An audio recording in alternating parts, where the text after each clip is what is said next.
कई बार मैं घरों में जाती हूँ तो बहनें अपने बच्चों को पास में लाती हैं और कहती हैं, बहन जी हमारा बच्चा बड़ी अच्छी पोइम सुनाता है।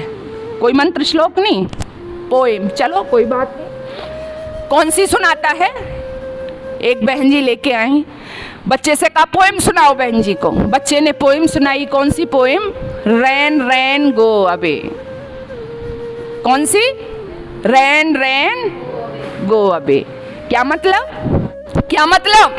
बारिश बारिश तुम चली जाओ, भाग जाओ। अच्छा, मैं आपसे बात करना चाहती हूँ, वो बहन जी नहीं, मैंने ज्यादातर बच्चों को देखा है जो हम पाठ्यक्रम में पढ़ा रहे हैं, रैन रैन गो अबे। अच्छा, इस देश में करोड़ों बच्चे इसको गा रहे हैं, रैन रैन गो अबे, और भगवान इनकी प्रार्थना को सुन ले।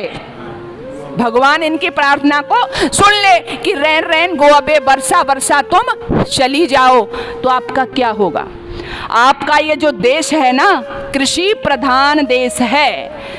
बारिश पर इस देश की अर्थव्यवस्था क्या है? टिकी हुई है।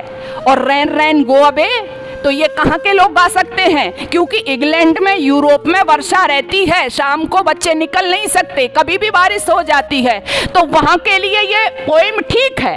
क्योंकि जो कविता होती है वो अपने देश की जरूरत, संस्कृति, अपनी परंपरा के आधार पर होती है। लेकिन भारत के लोग गा रहे हैं जहाँ पर प्रति साल, प्रति वर्ष में, आपको पता है 3 महीने किसके हैं, 4 महीने किसके हैं?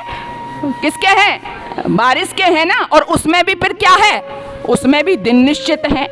तो हमारे यहाँ वर्षा की बहुत बड़ी आवश्यकता है। इसलिए आपने देखा होगा हमारे यहाँ बहुत से साहित्य लिखे गए। संस्कृत में महाकवि कालिदास ने मेघदूत लिखा, और उस मेघदूत के अंदर इतना सुंदर वर्षा का वर्णन है, जो संस्कृत पढ़ने वाले हैं वो जानते हैं कि वो कहीं अन्यत्र आपको नहीं मिल सकता।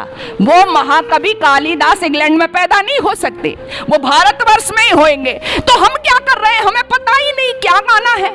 क्यों? क्योंकि हम क्या हो गए हैं? क्या हो गए हैं? नकलची हो गए हैं। लेकिन एक बड़े बुजुर्ग कहा करते थे कि नकल के लिए भी क्या चाहिए, है ना? क्या चाहिए? अकल चाहिए। लेकिन हम नकल तो कर रहे हैं, अकल को हमने क्या कर दिया? हटा दिया है। और एक बात और ध्यान रखना कि नकल से कभी भी हम मौलिक नहीं हो सकते। नकल करने से कभी हम मौलिक नहीं हो सकते। मौलिक व्यक्ति बनता है अपनी परंपराओं में, अपनी मान्यताओं में। जब तक आप अपनी मान्यताओं के साथ नहीं जिएंगे तब तक आप मौलिक कार्य बोलो कर ही नहीं सकते हो। इसलिए आओ खुद को पहचानो, अपनी भाषा पर गर्व करना सीखो।